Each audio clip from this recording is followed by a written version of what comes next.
nós vamos compartilhar como foi nossa experiência ao ensinar a autonomia do sono à nossa bebê e tirarmos algumas associações. Mas hoje vocês vão ficar sabendo como que foi pelo ponto de vista do meu esposo, porque eu já compartilhei em vários momentos como que foi para mim. E só para contextualizar, isso aconteceu quando a nossa bebê tinha 4 meses, quase 5. E ela só fazia sonecas se estivesse com o tetê na boca e consequentemente no colo. Então vamos lá. Amor, você se lembra como que estava a situação antes da gente ensinar a nossa filha a autonomia do sono? Estava desafiadora, podemos dizer, né? Acho interessante trazer um dado. 20% dos casais se separam até o nenê completar 1 ano. 20% dos casais. Então isso é um dado muito preocupante. E a falta de sono tem a ver com isso, coisa que entra na rotina. O desafio da nova vida, né? Que a gente tem uma vida como casal, a gente tem uma vida como indivíduo, a gente tem uma vida como pai.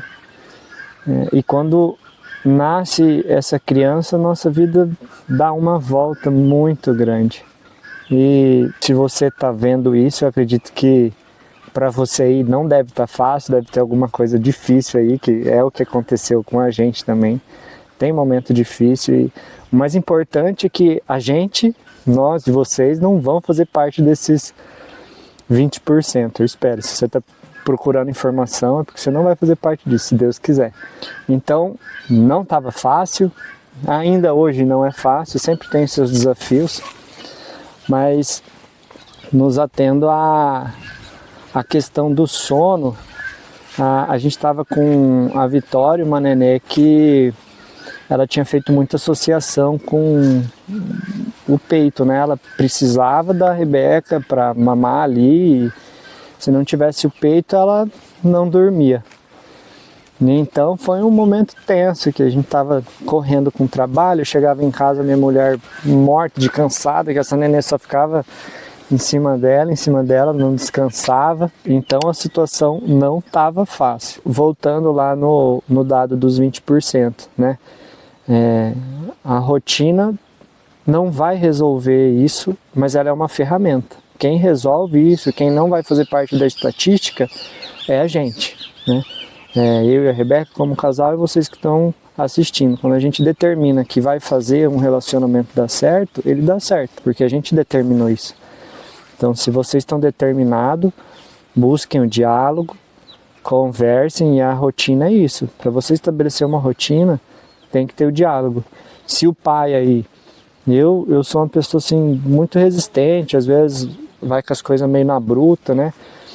Mas agora eu vou falar especificamente para o pai. Se você não concorda, dá o apoio, independente de você concordar ou não. Ela é sua parceira e agora é um momento que não está fácil. Não está fácil para você e não está fácil para ela. Esse momento, os primeiros meses, o primeiro ano, não sei até quando que vai isso, né? Mas é um momento que a gente reaprende como indivíduo. Como que é o Renan, como que é você, como que é a Rebeca agora, né? Até então eu tinha vontade de fazer algumas coisas, eu ia, fazia, não tinha nenê, eu e a Rebeca a gente se alinhava. Só que agora eu tenho uma nenê, vocês têm um filho de vocês, eles têm a demanda dele, ele não quer saber se vocês estão prontos. Então a gente tem que assumir os culhões, né, responsabilidade da vida e falar, não, quero fazer isso dar certo. Isso é para a vida e isso é para a rotina, seja lá o que for. Mas um fato é, após a gente ter conseguido firmar a rotina, melhorou assim pra gente, porque antes era a noite de ir em cima dessa nenê, para ela dormir, para entreter ela, entreter, a gente achava que tinha que entreter, essa criança já cansada, chorando, a gente ia pôr para dormir, ela não dormia também, então o que tá causando isso? Então, foi difícil, não foi fácil o começo não, melhorou depois. E você se lembra como que foi o processo de ensinar a autonomia do sono que a gente iniciou, lembra? Que ele pega no colo, coloca no berço, choro, que a gente estabeleceu a rotina e no mesmo dia a gente já começou a ensinar a autonomia para que ela não associasse mais o TT ao sono. Você se lembra como que foi aquela semana, aquele intensivo? Lembro perfeitamente e novamente vem a questão do diálogo e os parceiros, vocês têm que ter essa percepção de que tá um pelo outro. Não tá fácil para você, eu vou frisar isso novamente, não tá fácil para ela. Então não fiquem nesse jogo de, fulano tá fazendo mais, Beltrano tá fazendo menos. Faz o seu melhor e espere que o seu parceiro esteja fazendo o melhor dele também. E pronto, sem cobrança. Ele tá fazendo o melhor que ele pode. Nesse começo, tem muita gente que fala assim, eu não gosto desse método porque esse método deixa a criança chorar. Não é por aí. Se alguém está fazendo isso, está fazendo errado, né? Com o nosso processo foi assim. Lembro da Rebeca passando 1 hora na questão do PUPD, que é basicamente a criança ela começa a chorar e aí, não é? A criança começou a chorar, eu vou, fecha a porta do quarto e deixa ela até ela adormecer, entendeu? A ideia não é essa, está totalmente equivocada. A ideia é que você mostre para a criança, apresente para ela que ela consegue dormir sozinha e ao mesmo tempo que ela pode contar com a sua presença, ela pode contar quando precisar. Então, nesse primeiro momento, essa criança, eu tô falando dessa criança porque eu tô conversando com vocês, né? Mas pra gente lá com a Vitória no começo, ela chorava, a Rebeca junto ali. Mas por que ela chorava? Porque ela estava esperando o TT, ela precisava do TT dela para ela começar a dormir. Sem o TT dela, ela não dormia. E aí ela começa a chorar, a Rebeca pega ela no colo, ela começa a dar sinal de se acalmar, coloca no berço. Ela vai fazer o quê? Vai dormir? Não vai, ela ainda não aprendeu isso, ela está aprendendo, ela está se desenvolvendo. Por isso que a Rebeca esteve sempre presente. O primeiro dia foi um dia que me impactou muito. Foi 1 hora dela, pegava neném chorava, colocava de novo, pegava neném chorava, colocava de novo, até passar todo esse processo de estabelecimento da autonomia do sono. Então foi bem desafiador. Gente, foi 1 semana fazendo o PUPD. Na verdade, lá pelo 4º dia, a gente quase nem precisava mais ficar pegando ela no colo. Mas até a gente conseguir sair do quarto, foi praticamente 1 semana. E no 7º dia, ela teve uma regressão. Nós precisamos voltar a pegá-la no colo e colocar no berço novamente. Só que isso durou somente 2 dias. O importante é que a gente já sabia o que fazer. E o que você teria a dizer sobre como está hoje? Qual a sua percepção de como que está hoje? Nunca é o que a gente idealiza, né? Se eu parar e fazer uma comparação com como era, tá muito melhor, tá disparado. Agora a gente consegue ter o nosso tempo como casal, consegue ter uma vez ou outra um tempinho cada um pro que faz, né, como indivíduo. Em comparação, que era, melhorou muito. Isso não quer dizer que não vão ter desafios, né? Tem dia que a Vitória está mais chateada porque está apontando o dente dela. E você pode ter a rotina que for, ela pode ter a autonomia que for, ela está doendo o dente, ela vai reclamar, igual a gente. Né? Não adianta então você falar, não, vou ensinar ela a dormir e ela vai dormir e pronto. Isso vai acontecer na maior parte das vezes, graças a Deus, né? Tem noite que a gente coloca a Vitória 6, 7 horas da noite, né? Por aí, para dormir, vai acordar 5 horas da manhã. Teve uma noite, foi quando? Foi de semana passada que ela acordou à noite. Foi do dente. Ela dormiu, aí 10 horas da noite ela acordou, aí já dá aquele frio no coração, né? Provavelmente o que vocês passam aí, eu tô passando agora, já, meu Deus do céu, não aguento, e agora?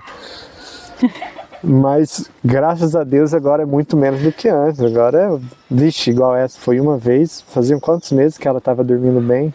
3 meses? É, por aí, ela teve um despertar quando ela fez...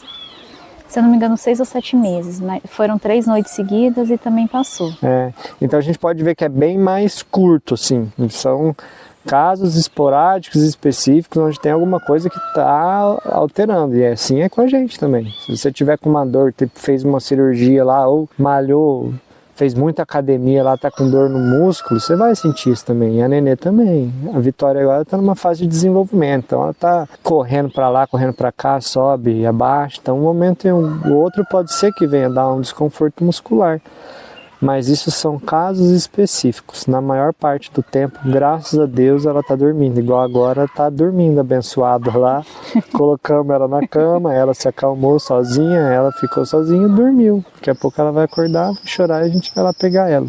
A gente tem esse tempo. Nem sempre ela chora, né? Tem dia que ela acorda, começa a brincar, dali a pouco ela abre a portinha da cama e... Isso, não é um ideal, né? Não é um contínuo. Tem momento que ela vai acordar e vai brincar sozinha. Tem momento que ela chora. Tem momento que ela vai e abre a portinha da caminha dela e vai bater na porta do quarto para chamar a gente. É isso.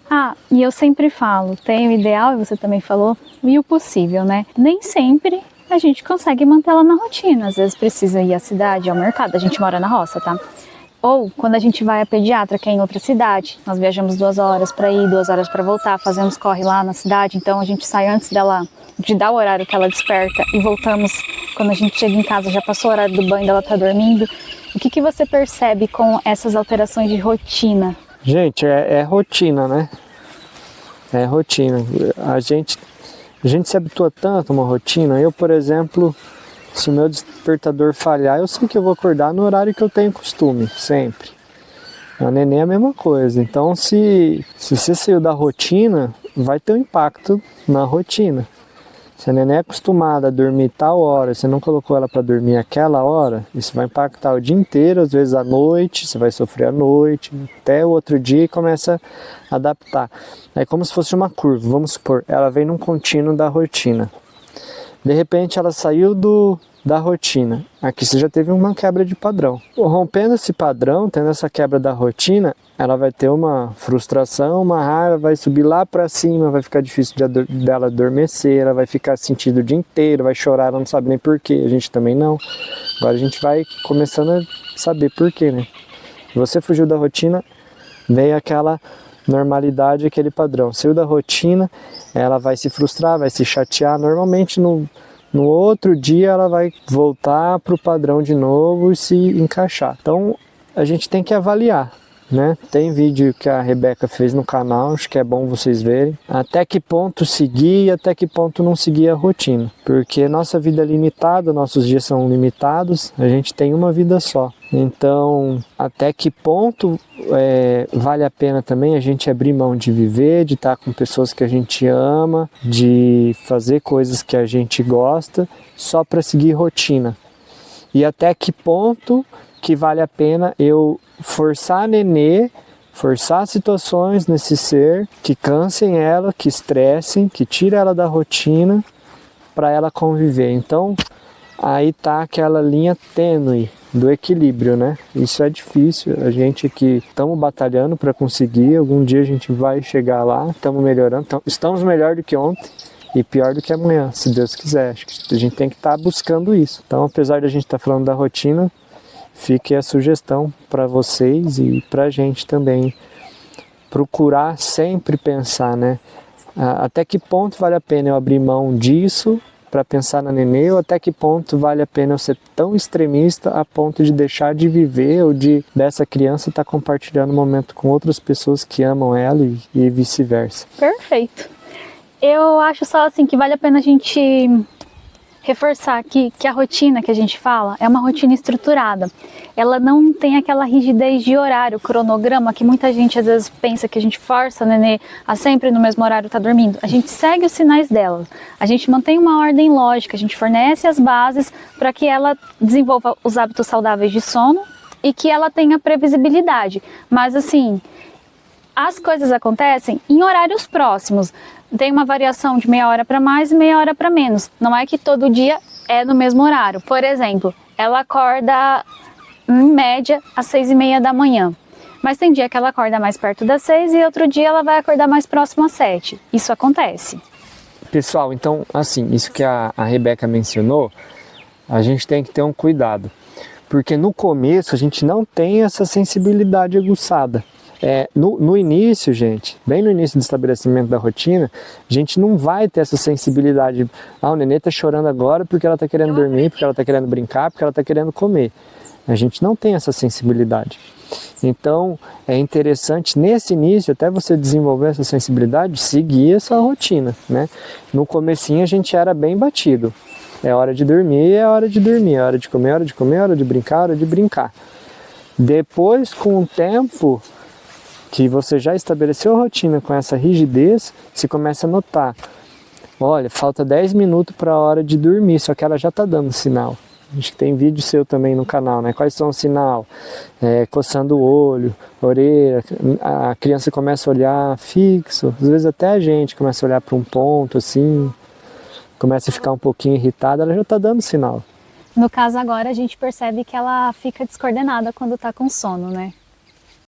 Isso, descoordenada, logo que ela acorda, a gente que colocou na rotina que ela vai acordar e vai comer, então demorou com a comida, às vezes a gente está dando a comida e ela está reclamando que está devagar, então esses feelings a gente vai tendo com o tempo, né? Então a minha sugestão pessoal é que se você está estabelecendo, tenha tudo regradinho, depois com o tempo você vai alinhando e afinando, vai puxar 10 minutos aqui, vai estender 10 ali, devagarzinho vai. Não pode, lógico, perder a mão, né? Por exemplo, vai dormir 10 horas da noite, na outra noite vai dormir 6, então aí você já avacalhou, né? Esses ajustes é coisa de 20 minutos, meia hora no máximo.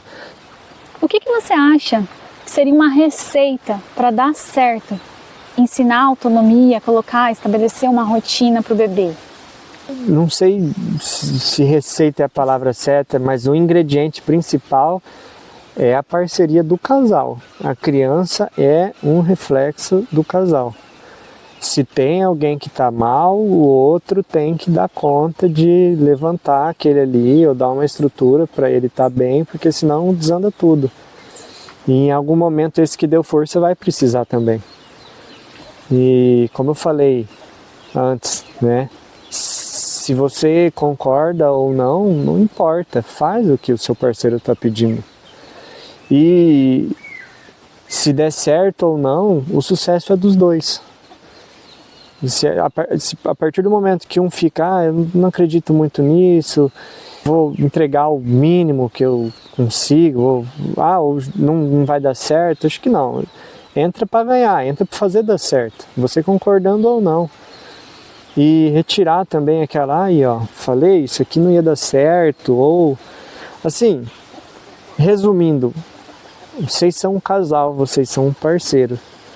A responsabilidade é dos dois, vocês têm que fazer isso dar certo. E vocês vão fazer, a gente fez dar certo, tem gente que fez dar certo. O principal é você estando bem alinhado, bem próximo, não fazendo parte dos 20% lá, tendo diálogo, tendo compreensão. Sempre coloca na cabeça, você não está fazendo mais do que o seu parceiro, nem o contrário.